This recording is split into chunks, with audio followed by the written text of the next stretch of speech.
Hi hello welcome back to my channel Pallavi. ఈరోజు అయితే మూడే బంగాళదుంపలతో ఎంతో ఈజీ అండ్ టేస్టీ అయిన స్నాక్ అయితే చేసిద్దాం. దానికోసం స్టవ్ మీద వాటర్ వేసుకొని ఈ పొటాటోస్ యాడ్ చేసుకుని ఒక 10 to 15 మినిట్స్ అయితే కుక్ చేసుకోవాలి.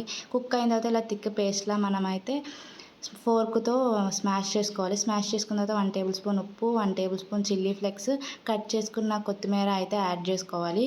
కొత్తిమీర యాడ్ చేసుకున్న తర్వాత 4 టేబుల్ స్పూన్ కార్న్ఫ్లోర్ వేసుకోవాలి. నేను 3 బంగాళదుంపలు తీసుకున్నాను కాబట్టి 4 టేబుల్ స్పూన్ సరిపోతుంది. మీరు ఎక్కువ తీసుకుంటే కొంచెం ఎక్కువ వేసుకోండి, లేదంటే కొంచెం తక్కువే వేసుకోండి. ఇలా చపాతీ పిండిలాగా మనం ముద్దలా చేసుకున్న తర్వాత చపాతీ చేసుకుంటాం కదా, అలా అయితే మనం చేసుకోవాలి. చపాతీ చేసుకొని ఇలా స్టిక్స్లా అయితే కట్ చేసుకోవాలి. కట్ చేసుకుంటే ఏంటంటే మనకి సైజెస్ అనేవి చిన్నగా వస్తాయి బాల్స్.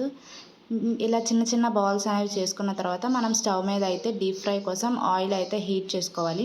ఇలా మనం ఈలోపు మొత్తం బాల్స్ అన్నీ ఇలా రెడీ చేసుకున్న తర్వాత ఒక్కొక్కటిగా మనం ఆయిల్లో అయితే యాడ్ చేసుకోవాలి.